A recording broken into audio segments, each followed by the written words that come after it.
વિસાવદર આમ આદમી પાર્ટી દ્વારા મામલતદારને આવેદનપત્ર આપવામાં આવ્યું। વિસાવદર આમ આદમી પાર્ટીના 87 વિધાનસભાના ઉમેદવાર ગોપાલ ઇટાલિયા, જિલ્લા પ્રમુખ હરીશ સાવલિયા, મુનેશ પોકિયો, ધર્મેશ કાનાણી સહિતના આમ આદમી કાર્યકરો દ્વારા મામલતદારને આવેદનપત્ર આપવામાં આવ્યું। વાત કરવામાં આવે તો ટૂંક સમયમાં ચોમાસાની સત્તાવાર એન્ટ્રી થવાની છે, ત્યારે ખેડૂતોને વાવેતર સમયે ખાતરની જરૂરિયાત રહેતી હોય છે, પરંતુ જરૂરી ખાતરનો જથ્થો ડેપોમાં ઉપલબ્ધ ન હોય ત્યારે ખાતરની અછત થતી હોય છે અને ખેડૂતોને મુશ્કેલી ભોગવવી પડતી હોય છે। જે મુશ્કેલી ના પડે તે માટે વિસાવદર આમ આદમી પાર્ટી દ્વારા મામલતદારને આવેદનપત્ર આપવામાં આવેલ છે।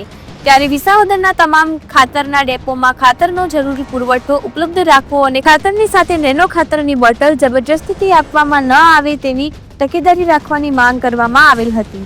રિપોર્ટર હરીશ મહેતા, વિસાવદર। સંબંધ કરતા એટલે કોણ આમાં? કેમ કે આ તો દર વર્ષનું છે, તમે પુરવઠા અધિકારી છો, કહેવાનું તો તમને અહીંયા ખાતરના પુરવઠાનું બધું આયોજન ગોઠવી રાખવાની જવાબદારી કોની?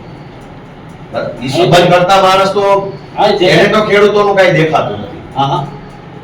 બીજી વાત કે મોટા ભાગે એવું થાય છે કે ખાતર વિતરણ કેન્દ્ર છે ત્યાં કૃત્રિમ અછત ઊભી કરવામાં આવે। હકીકતમાં ખાતર પડ્યું હોય પણ દેવું નથી એટલે કૃત્રિમ અછત ઊભી થાય। કૃત્રિમ અછત ઊભી થાય એટલે 100, 200, 150 વધારે આપીને પછી ખાતરની કાળાબજારી થાય। મારે લેવું છે, તમે મને ના પાડી દીધી કે ભાઈ ખાતર નથી, પછી 200 રૂપિયા વધારે આપું તો છે।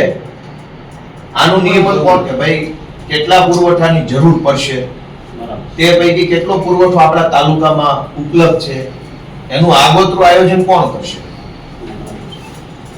અને આગોતરું આયોજન નહીં થાય તો દર વર્ષે ખેડૂતોને તકલીફ પડવાની છે।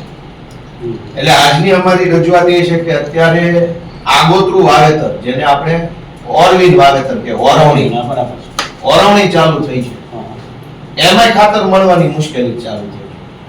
હવે રાબેતા મુજબનો રેગ્યુલર વરસાદ થાય, ચોમાસું રેગ્યુલર આવશે અને ખૂબ વાવેતર ચારો તરફ થશે, ચોમાસું વાવેતર, ત્યારે ખાતર નહીં મળે તો મારી તમને પુરવઠા અધિકારી તરીકે રજૂઆત છે કે આનું શું તમારી આયોજન શું છે?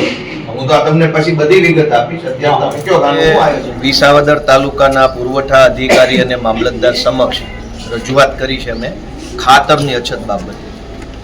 દર સિઝનમાં જ્યારે વાવેતરનું ટાણું આવે ત્યારે ખાતર હોય નહીં, આવું વર્ષોથી ચાલે છે। આજે અમે મામલતદાર અને પુરવઠા અધિકારીને રજૂઆત કરી છે કે ખેડૂતોને વાવેતરનો સમય આવી ગયો છે, ચોમાસું વરસાદ થશે એટલે ખૂબ મોટી સંખ્યામાં વાવેતર થશે।